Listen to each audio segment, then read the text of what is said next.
So 3:24 ng umaga, mabiyahe tayo at pupondo tayo. Wala pa ring rider, ako pa lang din. Dito lang kayo sa mga touch pay para wala nang charge.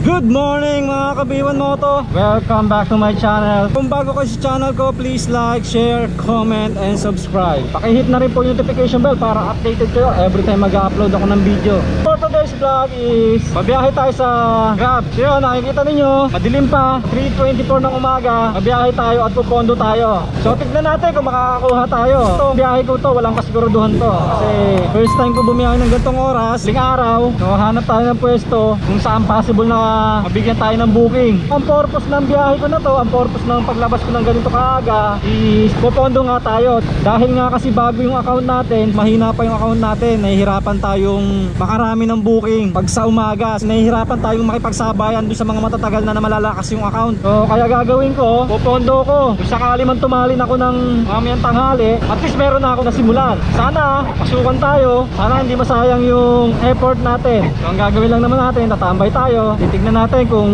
hanggang ano oras din tayo makakabiyahe. Siyempre kailangan ko matulog. Di pa ako natutulog eh. Pero ilang beses ko nang binalak to na bumiyahe ng gantong oras, di na natutuloy. O ngayon natuloy na. Dapat may kasama ako eh. Ewan ko, tulog pa ata. Pero try natin, experience natin kung paano ba bumiyahe ng gantong oras. Pero sa totoo lang, hindi na naman ganun kadelikado gantong oras kasi madaling araw na, umaga na eh. Marami nang gising. Saka taga rito naman tayo sa Dasma. Wala na magiging problema yan. Kung may maging problema man eh, bahala na sila. Basta tayo, babiyahe lang tayo. Hanap buhay muna tayo. Pupunta tayo dun sa tambayan natin. Sa tatambayan natin. Pupunta tayo dun sa tatambayan natin.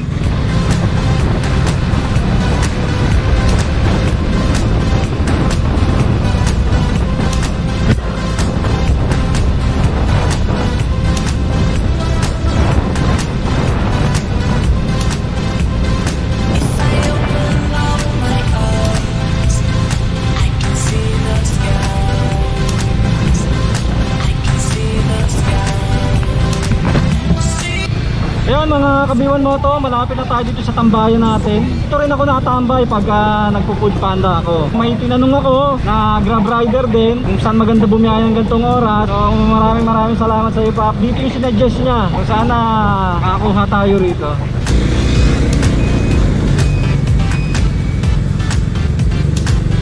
Ayan mga Kabiwan Moto.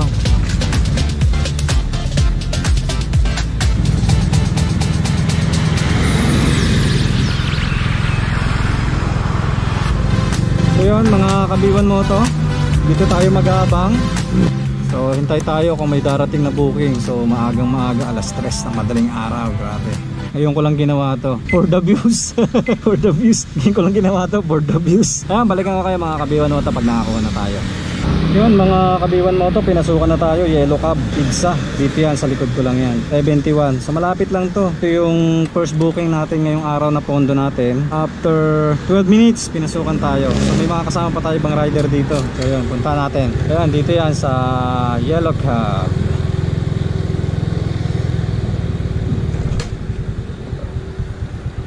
So yan mga Kabiwan Moto, nakakuha na natin ang ating first order sa araw na ito. Hatid na natin. Malapit lang naman siya, makakabalik agad tayo. Sa ngayon 3:57, wala nang rider dito. Pagbalik ko rito, solo ko to. Yari sa akin to mamaya. Pag eto hindi pa ako pinasukan mamaya, ewan ko na lang. Bahala sila sa buhay nila. Samahan nyo ako mga Kabiwan Moto at i-update ko kayo pagka malapit na tayo doon sa delivery natin. Woohoo! Ito po sa salamat po.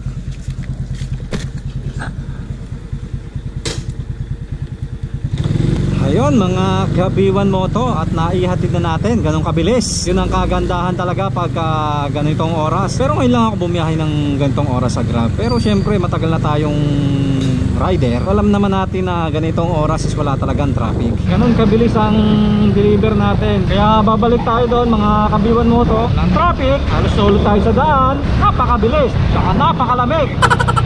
grabe. Pero hindi ganun kalamig. Malamig siya pero hindi ganun kalamig. Naintindihan nyo ba ako?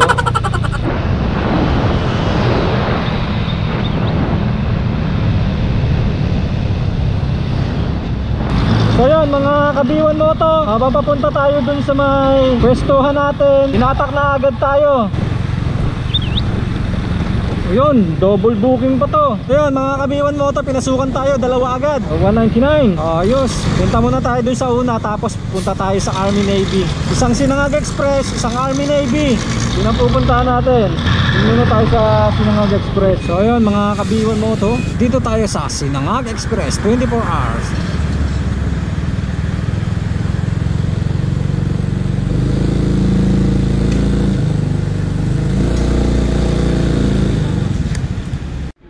So yun mga kabiwan mo to, nakuha na natin ang ating first pick up. Ngayon pupunta tayo sa second pick up natin, Army Navy. Sana magdire-diretso, baka i-diretso ko na to pagka maganda talaga.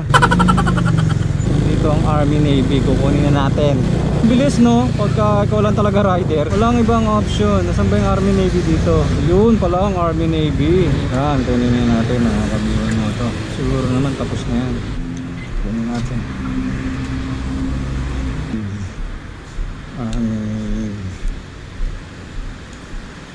Nandito na tayo, pakita natin, okay na.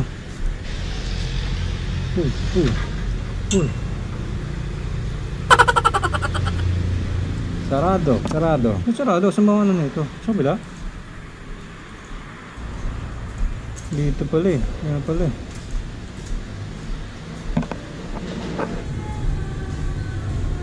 Food Panda po.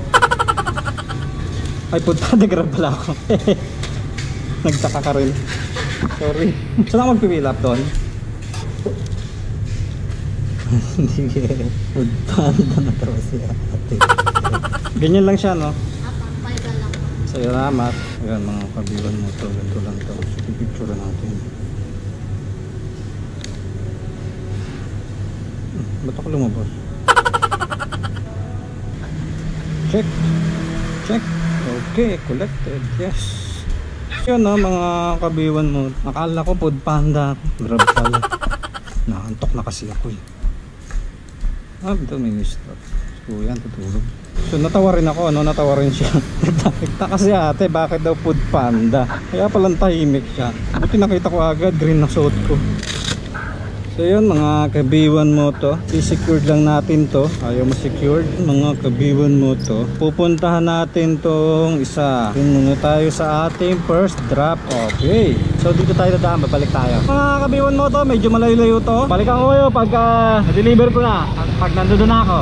299 299 po. Siningil ka pa dyan sa gate? Hindi pa sir, pero may bayad daw 5 pesos. Salamat po. Opo.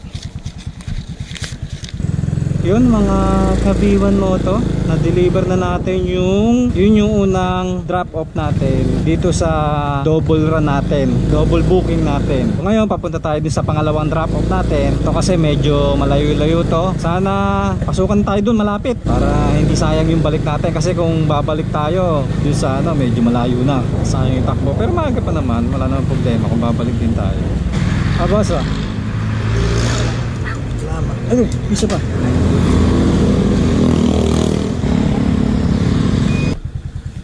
Loading.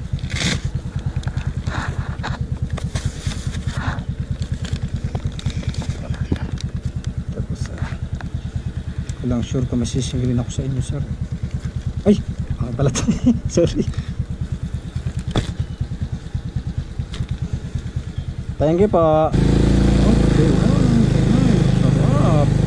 grabe, yung huling deliver ko 199 pala yun. 199. Kano nakinita natin as of now. Kaya mga kabiwan mo to, no, na-deliver na natin. Naka 280 na agad tayo, tatlong booking. Tapos tignan natin kung ilang gems. Naka 27 gems na tayo mga kabiwan mo to. Nice one. So ngayon babalik ngayon tayo dun sa pinanggalingan natin, kasi wala naman tayo makukuha ang booking dito eh. Sana meron. Kaya mga kabiwan mo to, update ko kayo pag nandun na ulit tayo. Bye! Yan mga kabiwan moto, nakabalik na ulit tayo dito sa tambayan natin kanina. Wala pa rin rider, ako pa lang din. Yay! Yay! Grabe, kabalik na tayo, walang rider oh. Tignan nyo, walang rider. Tignan nyo ha, walang rider oh. Walang rider, walang rider. Pag may umorder dyan sa iba pa binigay, ewan ko na lang. Sige, balikan ko kayo mga kabiwan moto. Ang saya-saya. So yun mga kabiwan moto, 30 minutes na tayo hindi pinapasukan doon.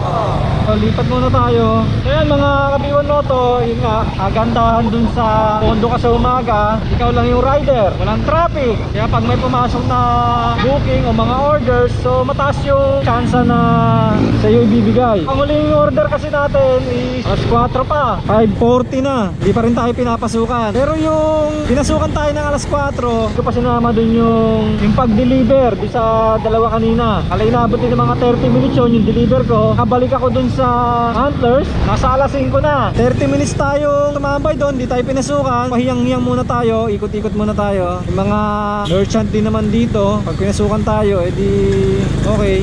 Pero pag hindi, iikot lang tayo. Samahan nyo ako, update ko na lang kayo pagka pinasukan na ulit tayo.